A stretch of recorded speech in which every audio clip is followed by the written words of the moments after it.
안녕하십니까 여러분, 강명도TV 자유조선을 시작하겠습니다. 오늘은 여러분들께 약속드린 대로 전 남조선 노동당 익산시 선전부장을 지냈던 그 아들인 이민복 씨를 모시고 대화를 나누려고 합니다. 아이고 오래간만에 봬요. 네. 네, 요새 코로나 때문에 고생 많죠. 아, 그래요. 네. 그리고 요새 또 뭐 삐라도 제대로 뭐 날리지 못하고 해서 좀 코로나 때문에 일단 풍선을 날리는 환경은 안 좋잖아요 요새. 아, 코로나보다는 이 좀 정치 환경상 좀 그런데 조용히 하면 아무 문제 없는데 좀 그 문제 때문에 지금 좀 정지되고 있어요.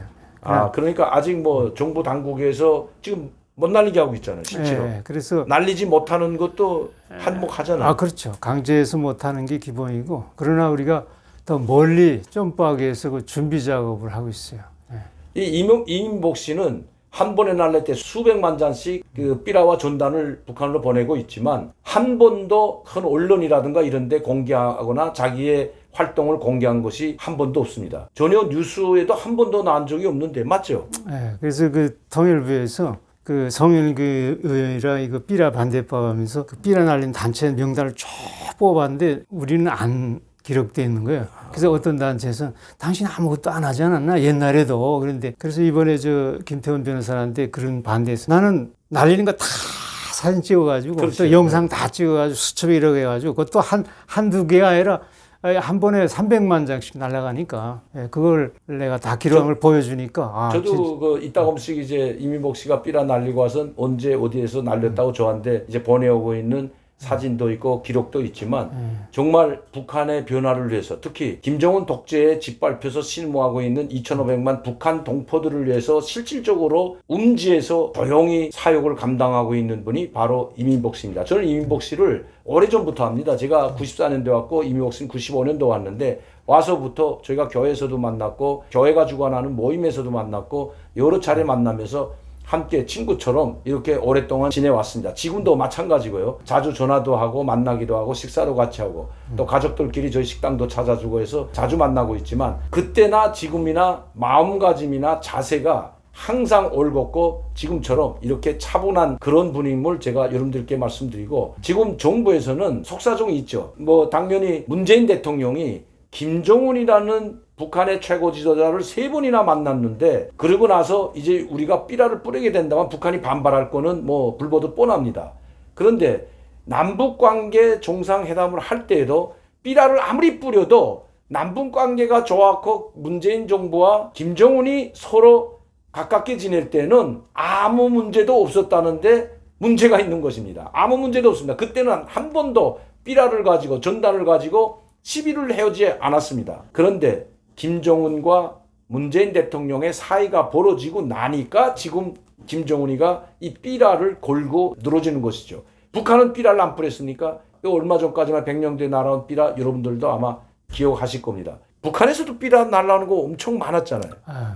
우선 첫째로 이렇게 아날로그식 삐라를 한 번에 자고 2000년 첫 정상회담 때 안 날렸어요 우리 정부가. 그러다 천안함 폭침하면서도 다시 서로 또 보내다가 그것마저 중지하자고 알지만 사실은 북한은 삐라를 남한에 보내봤자 여기는 정보 홍수시대이기 때문에 그렇죠. 효과가 아무것도 없어요. 근데 북한은 인터넷이 없어. 그러니까 아날로그식 이거 삐라 안 보내자 약속해놓고서는 인터넷을 전부 지금 뿌리고 있다고요. 그러니까 이게 불합리한 그 약속이라고요. 이게. 그렇죠. 이걸 똑바로 알아야 한다고요. 그래서 지금도 우리 민족끼리 대남 사이트나 또 조선의 오늘 그리고 메아리 이런 데 들어가면 보수 우파를 비방 중상하는 건 그건 당연하고 매일 나오고요. 그리고 마치도 여기 있는 친북 좌파, 종북 좌파들에게 방향을 가르치는 것처럼 행동 준칙까지도 말하고 있습니다. 말하자면 뭘 때려 부시라느니 절대 용서하지 말라느니 거기다 노골적으로 지시를 보내는 것도 사실입니다. 이처럼 북한은 우리 민족이나 대남 사이트를 통해서 직접적으로 우리 국민이 바라든 바라지 않든 계속해서 선동을 하고 있다는 것입니다.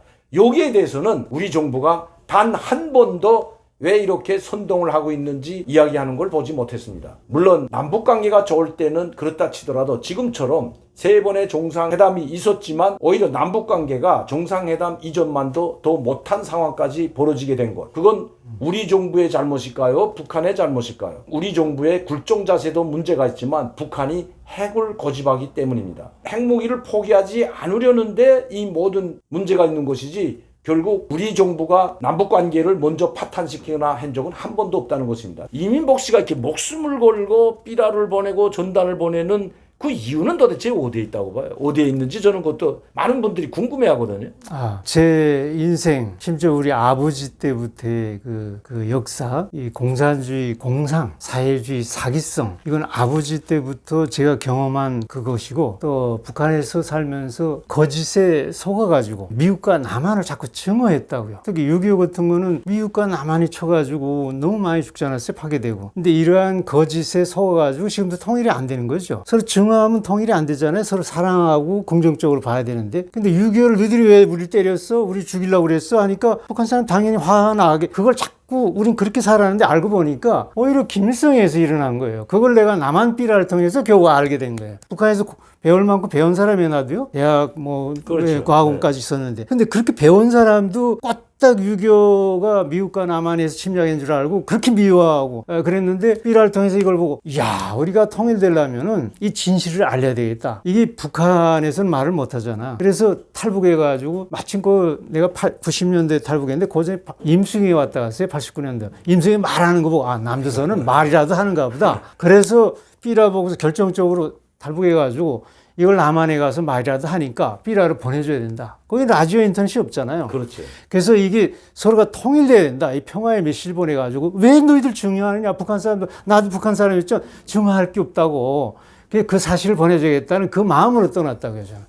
예, 저도 북한에서 왔기 때문에 우리 이민복 씨의 말에 많이 공감이 되지만 아마 여러분들은 잘 모를 겁니다. 북한이 어떤 거짓으로 북한 주민들을 유치원 때부터 세뇌와 교육을 시키는지 아마 거기에서 살아본 사람 아니면 아무리 우리가 말을 하더라도 이해가 되지 못할 겁니다. 심지어 우리 한국 분들이 저에게 이야기하는 것이 있습니다. 거기서는 그렇게 굶어 죽고 막 짓밟혀 죽을 바야 죽기 살기 일어나서 싸우면 되지 않냐 이런 이야기를 하는데 그거는 북한의 현실 또 북한의 체제를 너무나서 몰라서 하는 얘기야. 나 혼자 싸우다 나 혼자 죽이면 괜찮죠. 누구든지 들고나 싸울 겁니다. 그러나 나로 인해서 형, 동생, 누나, 아버지, 어머니, 사촌, 형제, 육촌, 팔촌까지 모조리 죽여버리고 정치범 성소에 보내기 때문에 머리조차 말 한마디도 함부로 못하는 사회가 바로 북한임을 여러분들이 아셔야 됩니다. 그래서 북한에서 반항 형태는 바로 북한을 탈출해서 밖에 나와서 북한의 실상을 알리는 것. 이 외에는 방도가 없기 때문이라는 것을 여러분들한테 다시 한번 말씀드립니다. 근데 나는 이민복 씨 그렇게 오랫동안 친구처럼 지내고 하면서도 아버지가 남조선 그것도 시당 군당 선전부장인 줄은 꿈에도 생각 못했다가 이번에 그 자기 그 가족사에 대해서 중앙일보에 올라가면서 그걸 보러 알았거든. 깜짝 놀랐어요. 그것도 전라도 분이더라고. 전라도. 전라북도의 익산군당 선전부장이면 대단한 건데 빨간 완장 두르고 뭐 공산군이 인민군대가 진격해서 점령했을 때니까 뭐 얼마나 사기둥둥했겠어요. 근데 그걸 전혀 모르고 있었다고. 그 역사를 좀 말씀드리면은